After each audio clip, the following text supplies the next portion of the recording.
여러분은 지금 통장에 얼마 정도의 돈을 모아두고 계신가요? 굳이 통장이 아니더라도 주식이나 부동산 등에도 재산이 나눠져 있고 연금을 수령하는 분들도 있을 것입니다. 누군가는 꽤나 여유롭게 그동안 돈을 모아두고 은퇴 후 현금 흐름을 충분히 준비해 놓았을 것이고, 누군가는 자식들을 도와주거나 나 자신 혹은 다른 가족의 건강이 악화되어 돈을 거의 모지 못했을 것입니다. 사실 노년의 돈은 중요합니다. 노년의 돈이 중요하지 않다고 말하는 사람은 그저 있어 보이려고 그런 말을 하는 것일 뿐입니다. 돈이 있으면 당연히 긍정적인 면이 많습니다. 이는 아마 굳이 말을 하지 않아도 다들 아실 것입니다.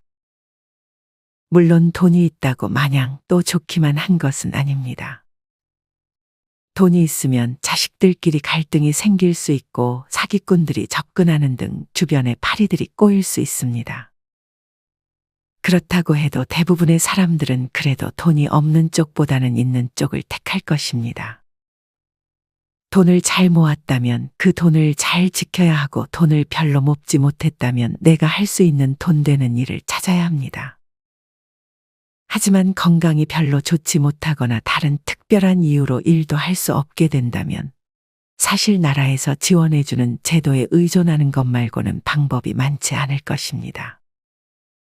이렇게 돈을 모을 수 없는 상황이 된다면 돈이 없어도 행복하게 살 수 있는 법을 아는 것이 중요합니다. 사실 삶의 궁극적이고 진정한 목적은 행복이지 돈이 아닙니다. 그렇다면 돈이 좀 없어도 어떻게 인생 말년을 행복하게 지낼 수 있을까요? 미국 하버드 의대에서 85년 동안 2천여 명의 일생을 추적조사한 결과 사실 행복의 핵심 조건은 돈이 아닌 인간관계라고 합니다. 물론 여기서 말하는 인간관계는 좋은 인간관계입니다. 이렇게 행복의 핵심 조건이 인간관계인 반면 사람들이 가장 스트레스를 많이 받는 압도적인 1위도 바로 인간관계입니다. 당연히 여기에 해당하는 인간관계는 안 좋은 관계, 불필요한 관계가 될 것입니다. 하버드 의대 성인 발달 연구소는 1938년에 청년 456명을 뽑은 뒤 현재까지 그들의 삶을 추적 조사했습니다. 이 중 84%의 참가자가 연구에 지속적으로 참여를 했고, 이 중 60명은 이미 90세를 넘은 나이였습니다. 이 연구에서 행복의 핵심 조건으로 뽑은 것이 앞서 언급했던 좋은 인간관계였습니다.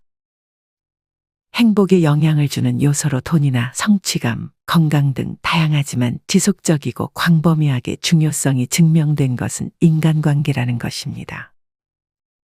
가족이나 공동체와 연결된 사람은 그렇지 않은 사람보다 긍정적이고 위기를 잘 극복하며 건강한 것으로 입증이 된 반면, 고립된 사람은 성취가 낮고 수명도 짧았다고 합니다.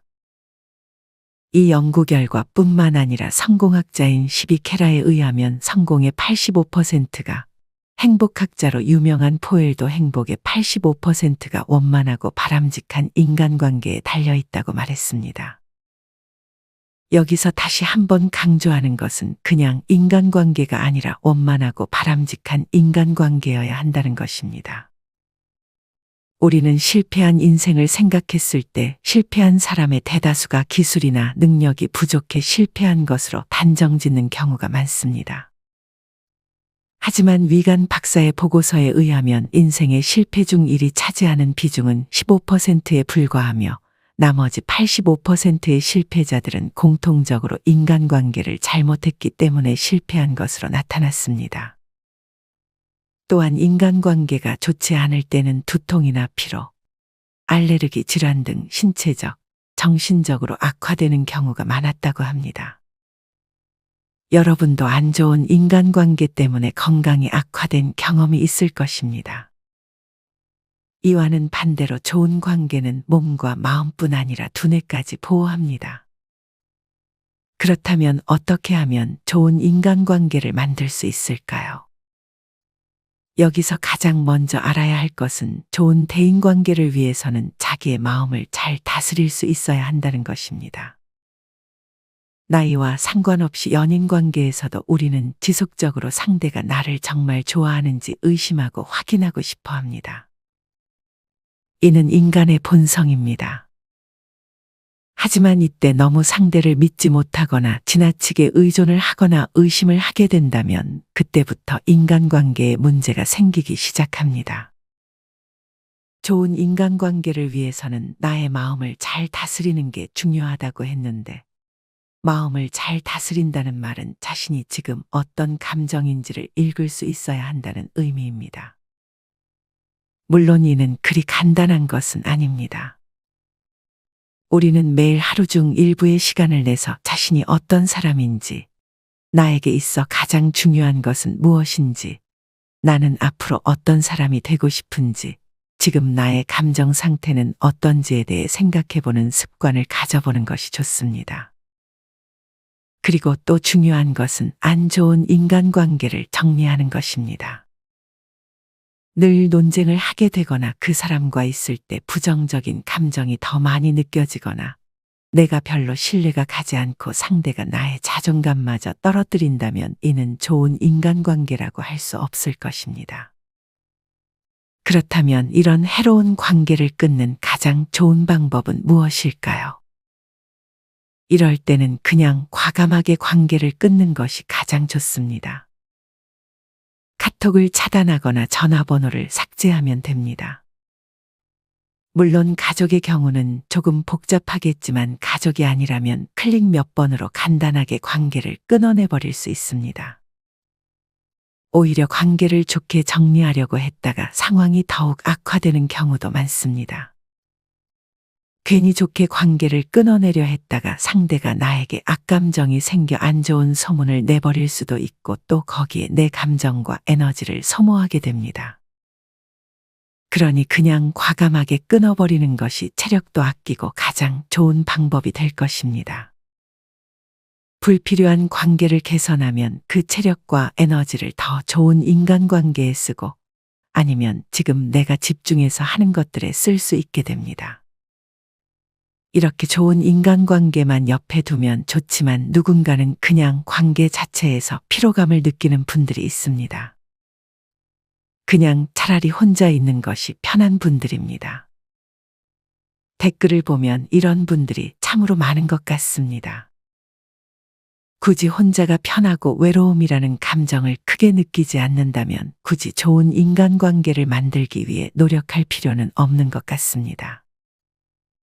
그냥 혼자서도 하루하루를 바쁘게 잘 즐기는 분들이라면 괜찮지만 문제는 혼자 있을 때 그저 TV를 보고 하루가 길게만 느껴지는 분들이라면 외로움을 많이 느낄 수밖에 없습니다. 그렇다 보면 또 안 좋은 관계에 엮이게 되고 악순환에 빠지게 됩니다.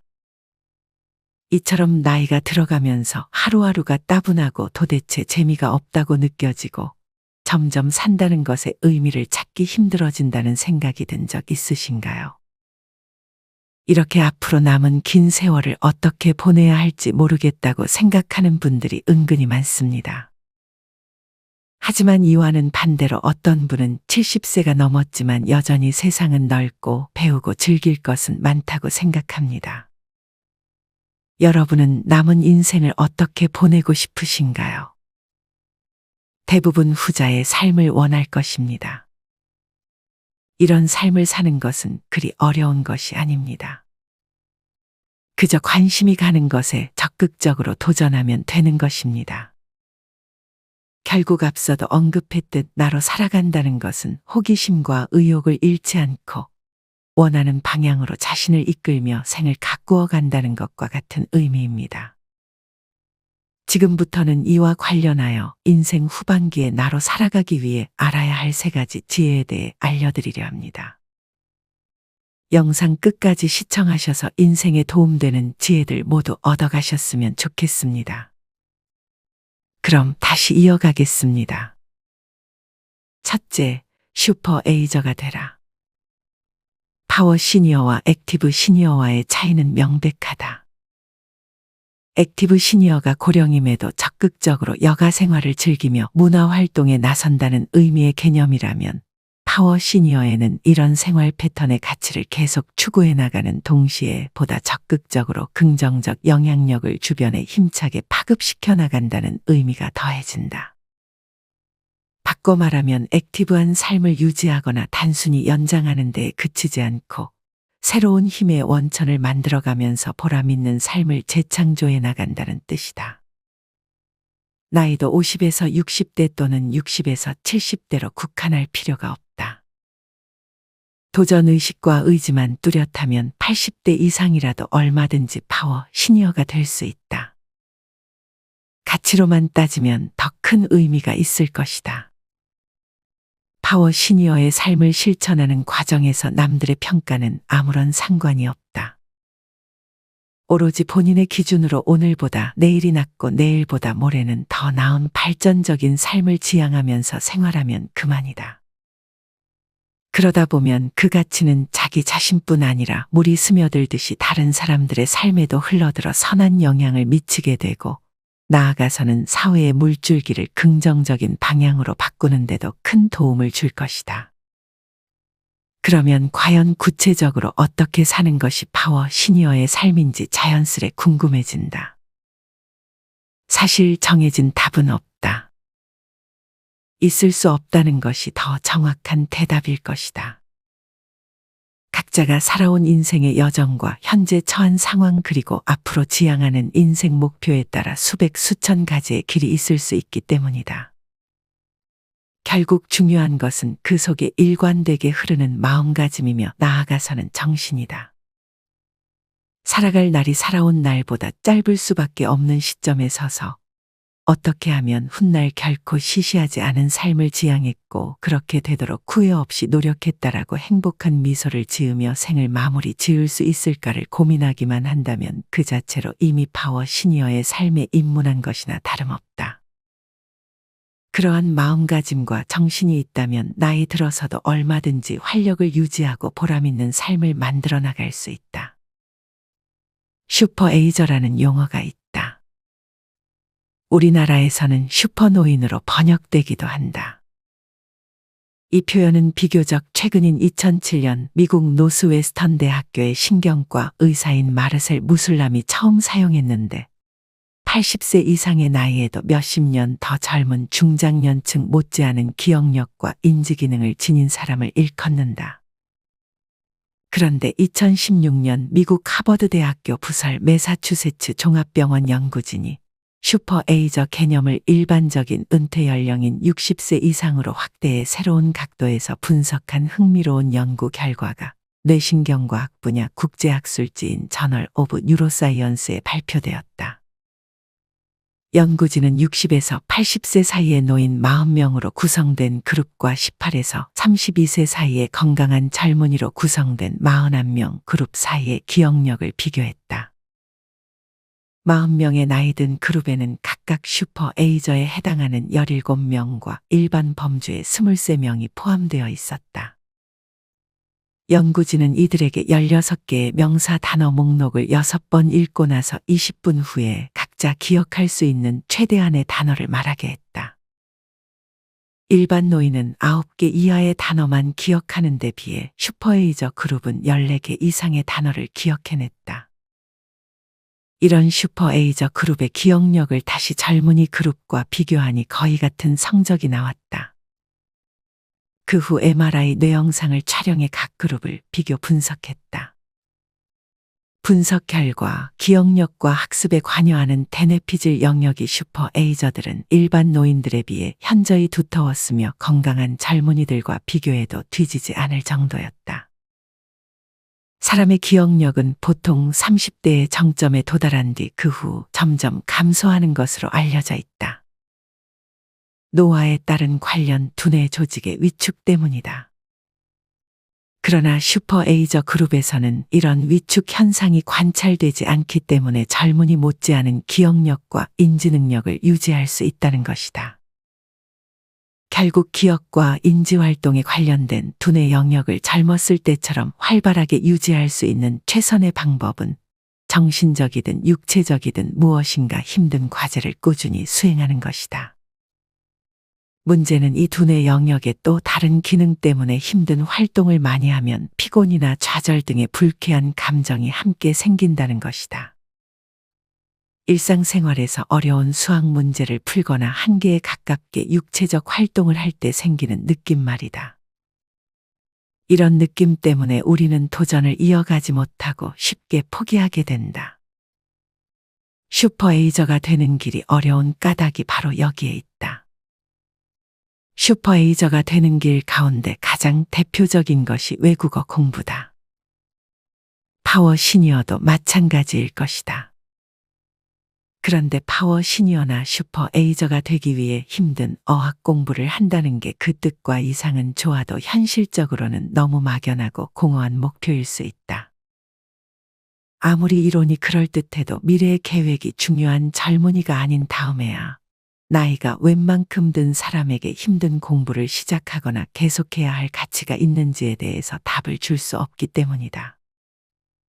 즉 뚜렷한 동기부여가 되지 못한다. 외국어 공부가 구체적이고 실용적인 목표 없는 소일거리에 지나지 않는다면 들이는 노력과 시간 그리고 비용에 대한 가성비를 진지하게 생각해 보지 않을 수 없다. 이상은 멀고 막연하지만 현실은 가깝고 실제적이기 때문이다. 그런 의미에서 나이 들어서 하는 외국어 공부를 통해 얻을 수 있는 이점들을 구체적으로 한번 살펴보기로 하자. 1. 노년 생활에 활력이 된다.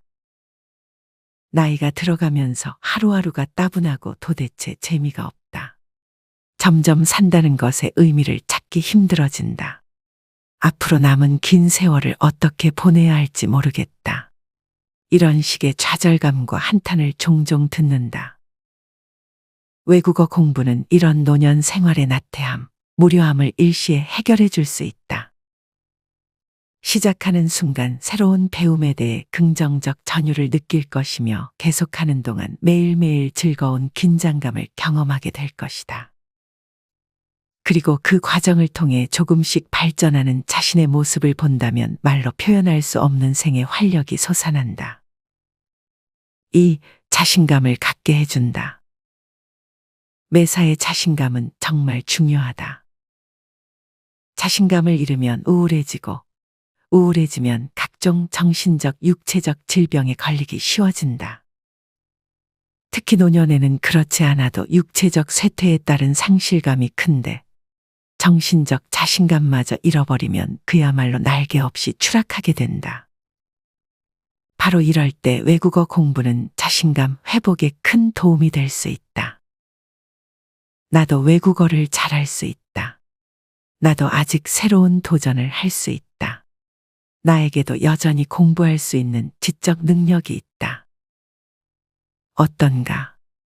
생각만 해도 자신감이 불끈 솟아나지 않는가? 3. 치매 예방에 도움을 줄 수 있다. 마지막 이유로 들고는 있지만 그 중요성에 있어서만은 시니어 계층에게 가장 솔깃하고 큰 동기부여가 되는 이유가 아닐 수 없다. 치매 예방을 위해 고스톱을 친다는 핑계까지 있는 판에 우아하고 품격 있으면서 보람도 남다른 외국어 공부를 통해 치매까지 예방할 수 있다면 가히 금상첨화일 것이다. 결론적으로 말하자면 나이 들어 외국어 공부에 새롭게 도전해서 끈질기게 이어나가기만 한다면 앞서 열거한 다양한 즐거움을 누릴 수 있을 뿐더러 이른바 파워 시니어로 가는 길목에서 중요한 문턱을 이미 넘어선 것이나 다름없다. 파워 시니어라는 단어에서 흔히 연상되는 육체적 활동에 더해 지적인 파워까지 겸한 진정한 파워 시니어로의 여정이 시작되는 셈이다. 인생 후반기에 기억해야 할 두 번째, 나이가 들어 기억력이 안 좋아질 수 있다는 사실을 있는 그대로 받아들여라. 그동안 보람이 컸던 만큼 어려움도 당연히 적지 않았다. 가장 피부에 와닿았던 문제는 역시 나이였다. 사실 어른이 되면 외국어 배우기가 점점 어려워진다는 것은 주지의 사실이다. 나 역시 이번에 장기간 어학연수에서 마치 나이를 잊은 듯한 열정으로 열심히 공부에 임했지만 이른바 현타가 오는 순간을 수시로 맞이했다. 나이는 역시 나이일 수밖에 없다는 새삼스러운 깨달음이었다. 무엇보다도 과거 젊을 때에 비해 떨어진 기억력을 절감했다. 물론 여전히 웬만한 젊은 학생들 못지않다는 평가를 받곤 했지만 이전에는 2어 번 외우면 될 것을 3번, 5번 심지어 10번을 반복해야 한다는 것을 스스로 뼈저리게 느꼈다. 돌아서면 잊어버린다는 말도 점점 실감이 되었다. 집중력의 저하도 큰 문제였다.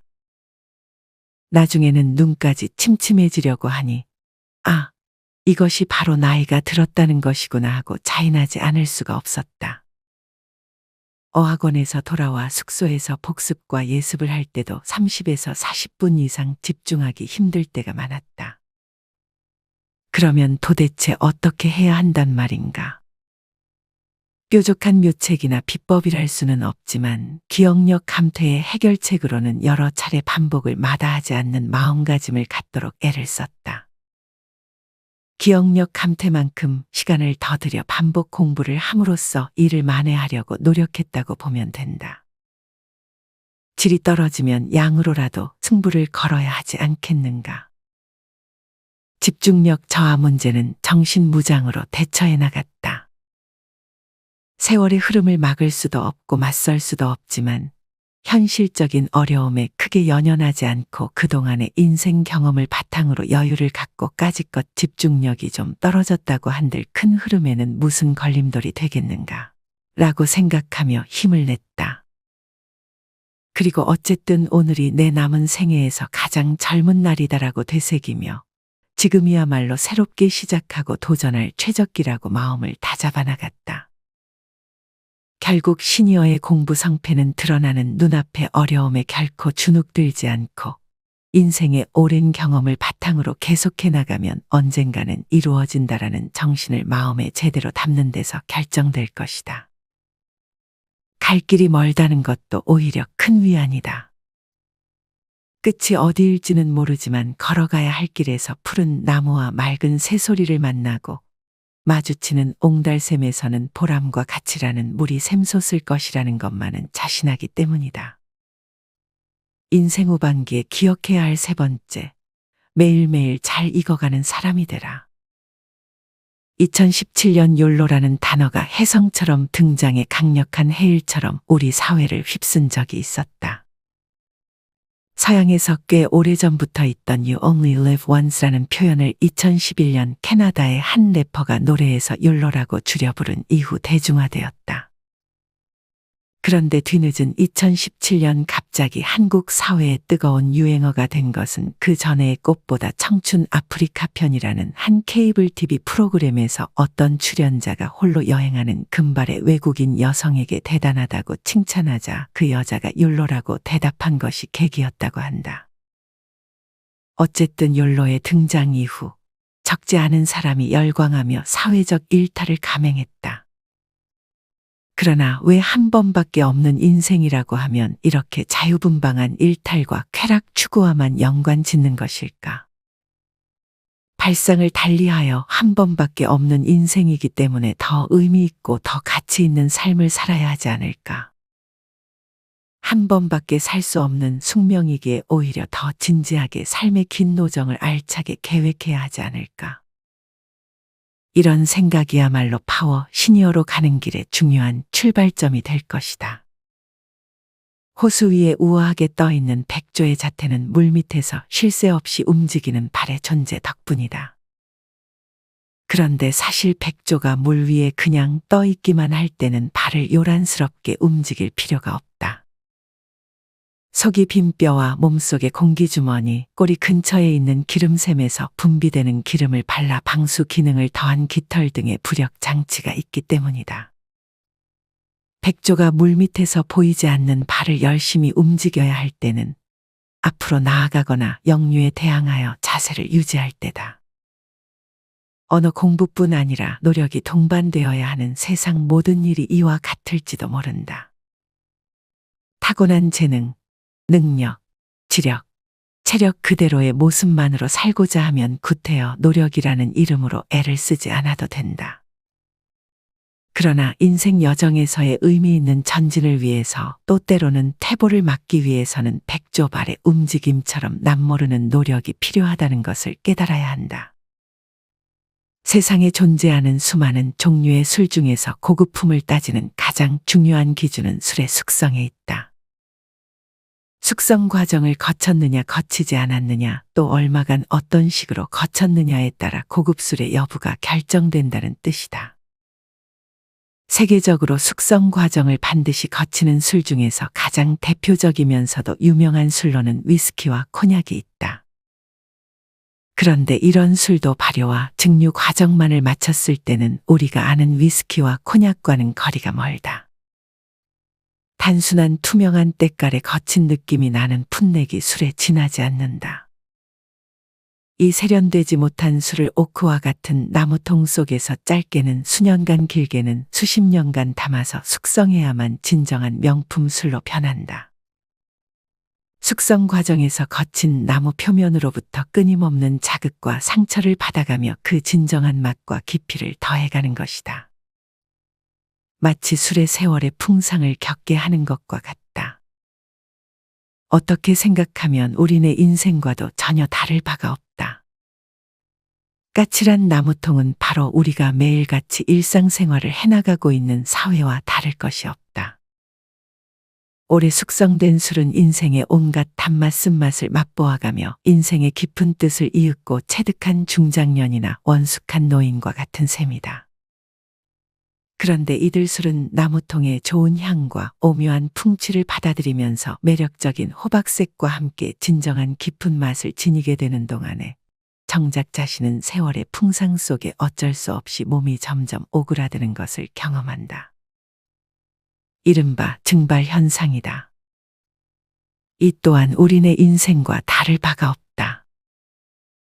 시간이 가면서 술이 저절로 증발하듯이 우리 몸도 자연스럽게 약해지고 늙어가기 마련이다. 결국 잘 숙성된 명품 술과 같은 깊고 품격 있는 맛에 대한 자부심을 잃지 않는 가운데 또 다른 각도에서 육체적 쇠퇴에 대한 정신적 수용 태도를 가다듬어 볼 필요가 있다. 그런 마음가짐이야말로 파워 시니어로 가는 길에 생명수요 감로주가 되어줄 것이기 때문이다. 여러분은 오늘의 영상 내용에 공감하시나요? 인생의 행복을 너무 크게 생각할 필요는 없습니다. 작은 일들을 조금씩이라도 실천하면서 오는 행복감으로도 충분할 것입니다. 사실 누군가는 이렇게 노년 생활을 너무 고민하면서 살면 힘들다고 생각할 것입니다. 어떤 분은 그저 혼자서도 남과 비교하지 말고 마실 물, 먹을 음식, 누울 자리, 읽을 책만 있다면 감사하며 노년을 단순하게 살아가는 것이 좋다고 합니다. 이 말도 맞는 말이라고 생각합니다. 어떻게 살아가든 남은 인생 동안은 남들보다도 자기 자신을 잘 챙기시면서 살아가셨으면 좋겠습니다. 내면의 자신에게도 잘했다고 칭찬도 해주고 자신이 잘한 일이 있다면 적당한 선물을 해주면서 자신을 지켜 세워주는 연습을 해보세요. 만약 어려운 환경을 지금 잘 헤쳐나가고 있다면 스스로에게 용기를 북돋아 주셨으면 좋겠습니다. 이상으로 오늘의 영상을 마치겠습니다. 우리 모든 구독자분들의 행복한 여생을 응원합니다. 다음에 더 좋은 내용으로 찾아뵙겠습니다. 감사합니다.